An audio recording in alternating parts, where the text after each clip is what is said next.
அண்ணன் எடப்பாடி உண்மையான விவசாயி. இது வரைக்கும் விவசாயிக நம்ம அண்ணன் புரட்சித்தில் விவசாயியா நடித்து முதலமைச்சராக வந்தார்.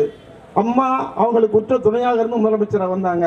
ஆனால் திமுகவில் யாரும் விவசாயியா இருந்து முதலமைச்சராக வரல. இன்னைக்கு யாரும் அண்ணன் எடப்பாடியார் மட்டும்தான் விவசாயியாக இருந்து ஒரு முதலமைச்சராக வந்து காட்டினார்.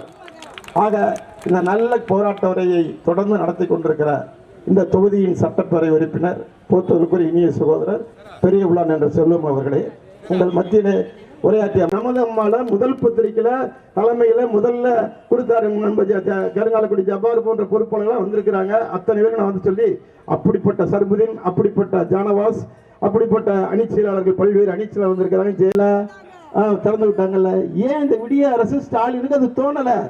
அருமை சகோதரர் குறிப்பிட்டதை போல இது பொம்மை அரசு. இன்றைக்கு நடக்கிற அரசு நீர்வழிமத்தில் அன்றைக்கு போனதும் 15லயும் தண்ணி வந்துச்சு. மெட்ராஸ்ல அதிமுக தான் இருந்துச்சு. ஓடி ஓடி வேலை பார்த்தாங்களா இல்லையா? எத்தனை புயல் அம்மா இருக்கும் போது நாகப்பட்டினத்துக்கு இங்க இருக்க மந்திரியை கொண்டு போய் போட்டிருப்பாங்க. அதுக்கு கீழே 10 எம்எல்ஏ இருப்பாங்க. கடலூர்ல ஒரு மந்திரியை போட்டிருப்பாங்க. 10 எம்எல்ஏ இருப்பாங்க.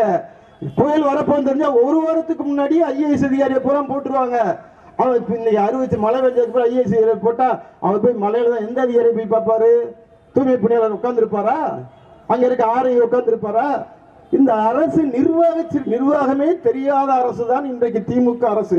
ஒரே ஒன்று மட்டும் தெரியும் உங்களுக்கு. என்ன தெரியும்? மின்சார கட்டணத்தை உயர்த்த தெரியும், பால் கட்டணத்தை உயர்த்த தெரியும், வீட்டு வரியை உயர்த்த தெரியும், விவசாயிகளுக்கு கடன் கொடுக்க தெரியாது, அறிவிச்சதை திரும்ப பெறுவாங்க.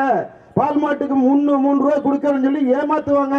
அதுல கொழுப்பு சத்து இருக்கான்னு அட்டையை மாத்துவாங்க. இந்த அரசுக்கு இதை தவிர பதிவு கட்டணத்தை உயர்த்துவாங்க. ஐயா, நம்ம மாவட்ட மந்திரி தமிழ்நாடு உரம் பேர் வாங்கிட்டாரு. என்ன நம்ம மாவட்ட மந்திரி தமிழ்நாடு உரம் பேர் என்ன பேரு? பதிவு கட்டணத்தை நல்லா உயர்த்திட்டாரப்பா.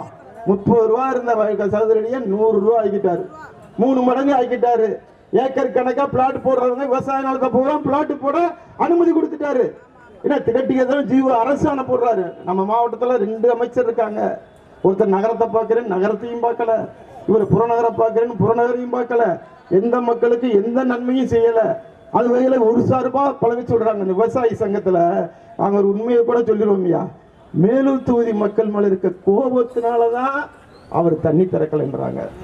அதுவும் குறிப்பாக இங்க இருக்க மட்டும் இல்ல, இங்க இருக்கிற விவசாய சங்கத்தில் இருக்கிற உட்கட்சி போராட்டத்தை ஏற்படுத்துவோன்ற ஒரு காரணத்தினாலையும் தான் இவர் திறக்கலைன்றாங்க. விவசாய சங்கம் தெரியும். உண்மையா பொய்யா? பக்கத்தில் இருக்காங்க சொல்லுங்க, உண்மையா இல்லையா? இந்த விவசாய சங்கத்துல போய் அரசியல் பண்ணலாமா? என்ன திமுக காரங்க உள்ள நுழையிறதுக்கு பாக்குறாங்க. நாங்க நேற்று கூட சொன்னாரு, எங்க அன்பு விவசாய சங்க தலைவர் எங்க சீமா மீனாட்சி சுந்தரத்துடைய மகன் சொன்னாரு, விவசாய சங்கம் அரசியல் இல்லைன்னு சொன்னாரு. உண்மைதான், அரசியல் இல்ல. ஆனா விவசாய சங்கமே அதிமுக தான். எல்லா விவசாயியும் அதிமுக தான் உட்கார்ந்துருந்தாங்க. நாங்க உங்களுக்கு நன்மை செய்ய காத்திருக்கோம். செய்திகளை உடனுக்குடன் தெரிந்து கொள்ள நமது அம்மா இணையதள தொலைக்காட்சியை சப்ஸ்கிரைப் செய்து அருகில் உள்ள பெல் ஐகானை